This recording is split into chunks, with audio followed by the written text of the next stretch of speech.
All right, we take a look at the regional dailies now, and we start off in Uganda. Daily Monitor, it says thorns and roses. Suspect in Uganda Christian University, that is UCU, killing narrates how he accessed the house. Boy delivers Valentine flower, killed by girlfriend's father. The hurdles awaiting new Kampala police boss in Me Too. Now this story is on page 5, 6 and 7. Suspect in UCU killing narrates how he assessed the house. Uni yule aliingia kwa nyumba akachukua di nguo ya the person that he killed. He killed his victim, then wore her dress. Yes. Yes. The dean of students at UCU. Remember that in Kampala, they're still trying to deal with this wave of crime. So that's why they've listed 3 different instances. The one for the UCU dean killing, then that one, a boy who delivered Valentine flowers, then killed his girlfriend's father. Yeah. Or killed by his girlfriend's father. Hey, like in that one, surely. I bring flowers to your house, then your father ananimaliza. Sabi ya maua tu. Oh, yeah. Mapenzi ina cost maisha ya watu.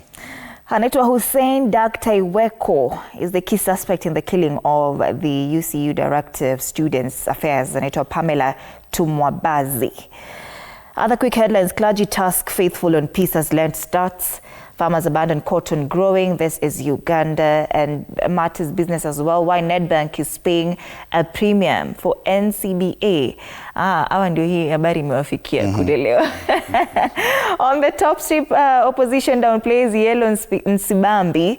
Top schools tighten senior 5 cut-off scores. That's the Daily Monitor.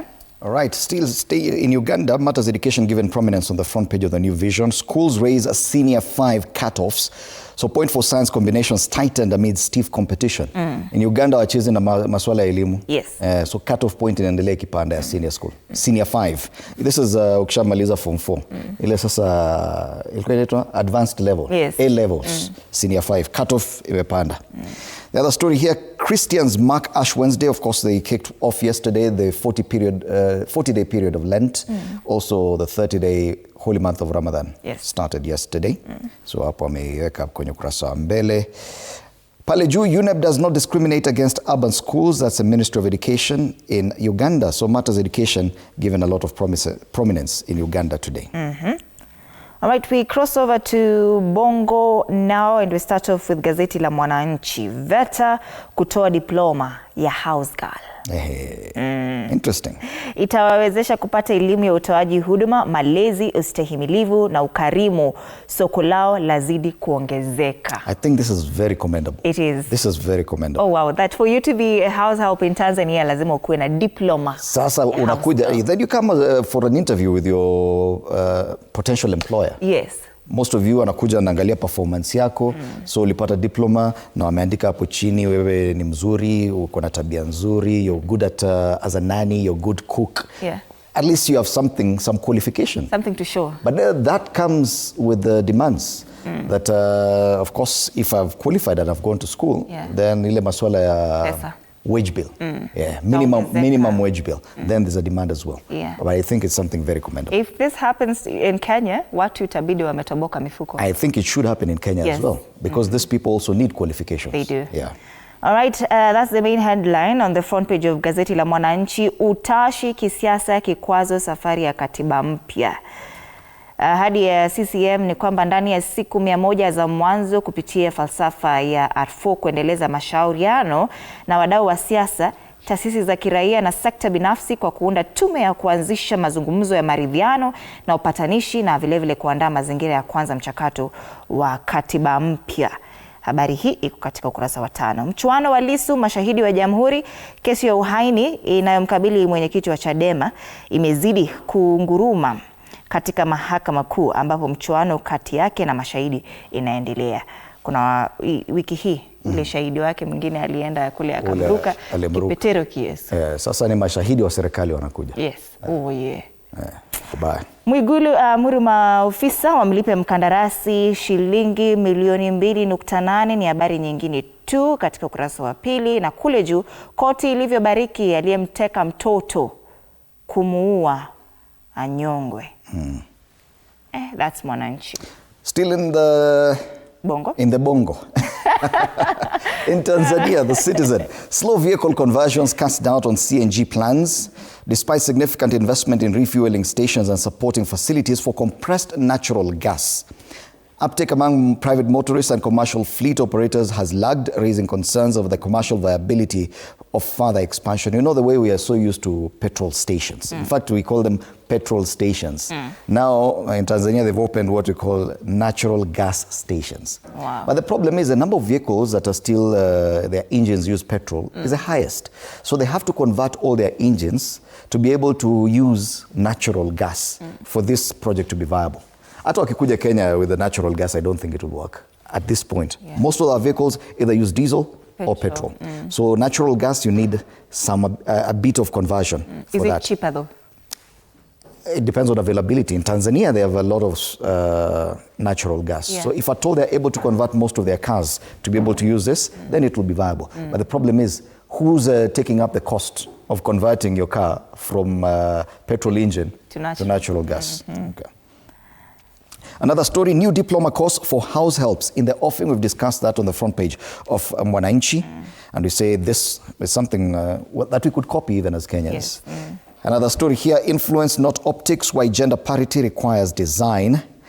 And that's the Citizen. All right, let's come back now and take a look at the local ones. The Standard, man of the moment. The Standard says, who's fooling whom? Not so fast.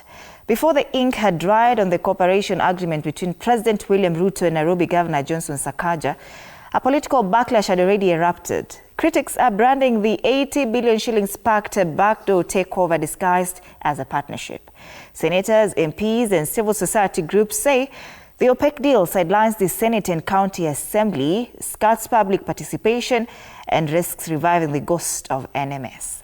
With billions in play as the 2027 contest ages closer, opponents argue the capital city is being turned into a high-stakes arena for graft. Yes, 80 billion shillings. Who's fooling whom? 80 billion shillings is at stake. But the thing is, now this 80 billion shillings may come to help Nairobi, but how is the county administration benefiting from this? Yes. That money is not being sent to the county. It is being run by a different layer of authority between the national government and the county government. Yes. So they're the ones to actually dish out these tenders for these things they're talking about. If it's solid waste management, that tender should go through that new committee. Chaired by who? Prime Cabinet Secretary, and a number of CSS sitting on it with the governor as the deputy chair. Yes. Yes. It's not what you think it is though. Yes. And then kama ni water, hiyo pesa nani anapeana tender? National government. Yes. Now the deal is estimated to involve between 25 billion shillings and 35 billion shillings annually, tied to revenue collection, infrastructure spending, health services, land approvals, and debt obligations. It takes us back to the question, is Nairobi that important for this, and what happens to other cities? The national government is set to take over 5 Nairobi County departments, and that includes transport and traffic management, health services, revenue collection and enforcement, urban planning, housing, and public land, and of course environment and solid waste management. 5 departments in total. But the governor insists it is not a takeover. It's not a takeover. It is not a transfer of functions. It's not what you think. It's not what you think. Sanitation and sewage, Nairobi River regeneration, 9 billion shillings to construct 2 parallel 27 kilometers trunk sewer networks along the Nairobi River corridor. And finally, roads, bridges, and drainage requires 2 billion shillings already, or 2 billion shillings have already been allocated to complete phase 1 Kura roads within 2 months. That's interesting. Who's fooling whom? It's a story on page 4 and 5, and it's the only story mentioned on the front page. Page 2 talks about Muslim Ramadan and Christian Lent begin in a rare coincidence. That story on page 2, I think you should not skip it. The court slashes Waititu bail to 20 million shillings in graft case. I think it's only yesterday we were mentioning Governor Waititu. Yes. His fine was initially about 53 billion shillings. He has spent over a year behind bars. Yes. Now finally the courts agreed to reduce by more than half the bail money. Wow. So this one probably he may be able, or he may agree to pay. 53.7 million to 20 million at least, so that he can, as his appeal continues in the case, because he had already been sentenced to, I think, 12 years in prison. So as his appeal continues, he could be out on bail. Yes. All right, other headlines here. Of course, that story on outcry. Why leaders want 80 billion Sakaja Ruto deal shelved. U-turn, it's a story on page 4 and 5. Fears grow over roles of Nairobi Metro Police. Page 6, U-turn. Ruto turns to Uhuru's playbook as he navigates politics. President was the biggest critic of his predecessors, finding fault in everything he did. However, he's copy-pasting the ways of his former boss in more ways than one. Yesterday, we talked about the Prime Minister, Abiy Ahmed, trying to bring the two together because they don't see eye. Wanaharibu kazi ya continent. Bara la Afrika. Watu wawili wamekosana, sasa kazi haitaendelea. New bill aims to boost safety and values in school is another story on page 7 of the Standard. Now, you remember that Lena Kapavir, some call it Lena Kapavir, some call it Lena Sapavir. It arrived in the country yesterday. Boost, a state gets 21,000 HIV prevention doses. It says it makes a huge boost in efforts to curb new infections, especially among young people. Once again, this is for people who are HIV negative. On the back page of the Standard, Vinny Jr. hits out at cowards after racism storm against Benfica. There's a story on page 9 of the Standard, and this one I think I've seen a lot of discussion on it, especially on TikTok, because there was a proposal before Parliament to have TikTok banned in Kenya. Yes. So MPs have finally rejected that TikTok ban proposal, but now they're proposing tighter regulations instead. So TikTok will still be there, but probably tighter regulations. I don't know what form of regulations and how that can be enforced, but it's good to note that over 580,000 videos on TikTok in Kenya were taken down last year for violating some rules. So yes, that could be the kind of regulations that come, that when you post something that's deemed offensive or something like that, it's taken down. Take it down. But this issue about regulation, we've had this conversation since 2024, 2023. So it's something that has been going on. Lakini sasa, what's the problem? Why has it stalled? Are they bringing it back? Well, you see now everything you need regulations through Parliament. So, but parliamentarians pia unajua wako TikTok. That's the Standard. All right, let's go to the Daily Nation, and it's the same story about Nairobi that features on the front page of this paper. On the Daily Nation, they talk about the plots, this fresh plot to impeach Sakaja. It's what we started with on the show. Under siege, Nairobi MCAs have revived their bid to impeach Governor Johnson Sakaja, claiming that his deal with State House for help to run the county is an admission of inability to govern. Now, very interesting, I saw the MCA for Kileleshwa, who is among the most vocal MCAs in Nairobi. He supports President William Ruto and this deal, and he says the president has done well, this will save Nairobi, but then he goes back and said Sakaja should be impeached because of signing the deal. So, second time lucky, they asked. President Ruto and Raila Odinga rescued him from ouster last year. Raila Odinga is no longer with us. Will the president save him this time around? You remember they had to invite MCAs to their respective offices, ODM MCAs and UD MCAs, to tell them, no, you will not impeach him. Sasa wamesema, he must go.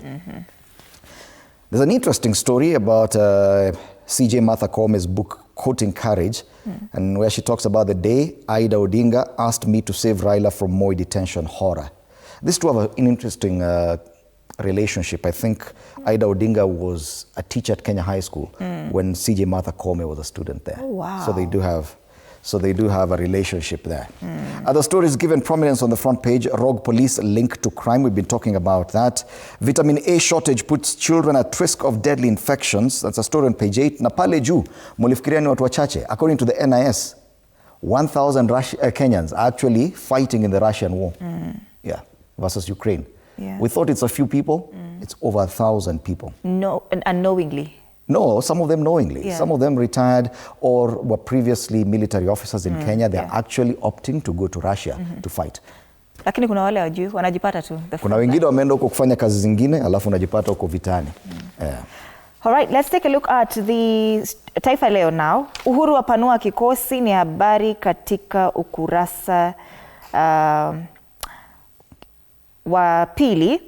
Wanasema kiongozi wa chama cha Jubilee, Rais mstaafu Uhuru Kenyatta, ameanza kupanua mabawa ya chama hicho kukiandaa kwa uchaguzi mkuu wa mwaka ujao. Katika mkakati ambao haukutarajiwa hapo jana, chama hicho kilitangaza kuwa kitashirikiana na chama cha PNU, hatua inayotafsiriwa kama mbinu ya kuimarisha fursa ya mazungumzo ya mgombea urais wake Daktari Fred Matiang'i na vyama vingine vikuu vya upinzani kuelekea mwaka ujao. Wadadisi wataja hatua ya PNU kuunga Matiang'i kama ya kimkakati kumwekeza katika muungano wa upinzani. Vidokezo zaidi: ukuta mpaka na Somalia ulivyokwama, mradi pia ulikumbwa na shida za ufadhili na vilevile shida za malipo ya wafanyikazi wa NYS na zogo la kidiplomasia. Hofu Kenya kukosa virutubisho ni habari tumezungumzia katika ukurasa wa mbele wa Daily Nation, ni habari about vitamin A. Mashujaa Zimbabwe wapinga rais kule, wapiganiaji uhuru kotini kupinga hatua ya rais kujiongeza muda wa kuhudumu. Aliongeza, he just simply extended his term through the cabinet. Oh wow. Sema now it's 7 years. Mulikuwa unafikiria ni 5? Pole, it's 7. Kule juu bodaboda waua polisi na majambazi, ni habari katika ukurasa wa pili. Masuala ya spoti pia, Real na PSG wang'aa gozi la UEFA. Taifa Leo. Na hiyo ndio habari kuu kwenye ukurasa wa mwisho wa gazeti la Taifa Leo. Leo tuko na physical copy. Oh wow. Pia kule nyuma, kikosi cha riadha za dunia za ukumbini kutajwa hivi karibuni. Gazeti la Taifa Leo. From Taifa Leo, let's take a look at something else. This is the Star. He still talks about the kind of politics in the opposition. Kalonzo allies claim Matiang'i is a mole in united opposition ranks. They're not trusting him, and now you see what Jubilee has done by incorporating PNU and claiming that even PNU, not claiming, and now that PNU is supporting Matiang'i as a candidate for the opposition, presidential candidate. Now, clearly this will foment some mistrust within the united opposition. Mistrust, personal ambitions at the heart of the dispute. Because Kalonzo Musyoka, many allies of Kalonzo Musyoka believe that he's the best suited candidate for the united opposition. But Matiang'i, now you're seeing other parties insisting that he too should be at the forefront. Remember, they were to go for a 2-day retreat to get a presidential candidate. They postponed it because of these same problems. They have no clue how to go about it. So this is going to be a problem. Meanwhile, wakiendelea hapa kuzunguka, ni funa si funa. Sisi ndio si funa. Another story given prominence here, self-denial reflection as Catholics mark Lent. And they have a picture there of the fourth president, Uhuru Kenyatta, joining Catholic worshippers at St. Francis of Assisi Catholic Church in Nyali, Mombasa, to mark Ash Wednesday yesterday at the beginning of Lent. I saw many more photos of the former president. And you see the way such leaders get into church and go to the front seat. He actually was uko nyuma, among the last rows, just like any other person. Even the bodyguards were not visible. I'm sure they were there, but they were not visible. And then he knelt down there, uko nyuma tu, just like any other person. And he hata waliompiga picha, yeye hakujua anapigwa picha. Oh wow. Ash Wednesday. Do you believe he's that humble? He is. Kuna evidence kwa karatasi. Not even that one. But he does that. It's not the first time. I've seen him even with the former first lady going to church, but then sitting in the back rows. So umesema wengine could never. Wengine politicians wa hii mwaka wanakuja straight huko mbele mpaka wanaambua pana hiyo ni kiti ya kwaya. Reminds me of that person who said takataka. Pelekea whoever. Hiyo anakuja hapo mbele alafu anaambia pana hapa ni kwaya na pastor akitoka huko anafaa kiti hapa. So songa nyuma kidogo. You know, there's a word in the Bible that talks about that. Ukijipendekeza kule mbele, alafu unaambiwa songa nyuma. All right. Other stories here, we have Ruto Sakaja defend 80 billion Nairobi pact amid storm. Yes, there's a raging storm over this, and it's part of our discussions this morning. And a picture there of the president and the Nairobi city governor at the completed trunk sewer line in Lakisama. So these projects are already underway. Kazi ishaanza, hiyo cooperation. Meanwhile, they said public participation should happen within the next 14 days. But kazi ishaanza. So your public participation ni kazi gani? Rainfall to continue into next week in a few places. That's a report by the weatherman. The rains will continue in many parts of the country into next week, acting while northern Kenya remains dry. This is according to the Meteorological Acting Director Edward Muriuki. He says the rains are concentrated in the southern region. They will extend to central, western and southern parts of the Rift Valley. So kama kwenyu kuna mvua, do expect itaendelea mpaka next week. Lakini kama hakuna, hata hiyo jua itaendelea. Kule juu, MPs reject total ban on TikTok, demand data housed locally. And waweze to pull down those videos. They want that data to be present in Kenya, which I think is okay, because some of the content on TikTok sometimes can go overboard. And yeah, we need to have ways to contain it. And that's the Star today. I don't know if we have the inside pages of this paper. Yes, we do have. It would be important to take a look at what else is inside there. Ama tuendelee People Daily as you wait. Tushafungua. Rainfall ndio hiyo. Madhare, kuna Jubilee, wamekuja pale, hakuna kitu ingine. But you can grab yourself a copy of this paper, fresh, independent, different. It's only 60 bob in Kenya. All right, People Daily. Ruto's script for 2027 amid return of populist politics. The People Daily, they ask, man of the people, is he? Tuambie. But now he has been caricatured here in navigating some waters. See, there's SHA, there's affordable housing, there's Nyota Fund, there's Hustler Fund, but then there's a will, one term. One term. Will he succeed? That's the People Daily. This story is on page 4. Why has Gachagua avoided Muminji and Evurore wards mini polls? It's an analysis on page 3. The Gusii community's growing push for political influence is another story on page 3 as well. And that's the People Daily. All right, we finish up with the Business Daily. Nyota startups face collapse with 1 billion shilling. At least 1.06 billion disbursed to startups under the World Bank-backed National Youth Opportunity Towards Advancement, also known as Nyota program, looks set to get lost amid forecasts that a fifth of the enterprises will fail. Yeah. So state expects 20% of businesses to fail. 5.28 billion shilling is what was set aside. So some may succeed, but quite a number will fail. Yeah. Kenya offers to buy back 64 billion shillings Eurobonds is another story there. A picture of a Catholic faithful observing Ash Wednesday is also there on the front page. I think there's a lot of business around Ramadan and the period of Lent as well. Yeah, so that's why it's on the front page of the Business Daily. On the ticker, China floods Kenya with 671 billion goods ahead of trade deal. Bank card payments rise to close to 300 billion on merchants' uptake. And stamp duty hits low-value stock market transactions. And that's the Business Daily. All right. Let's take a look at the cartoons now. All right, to start off with the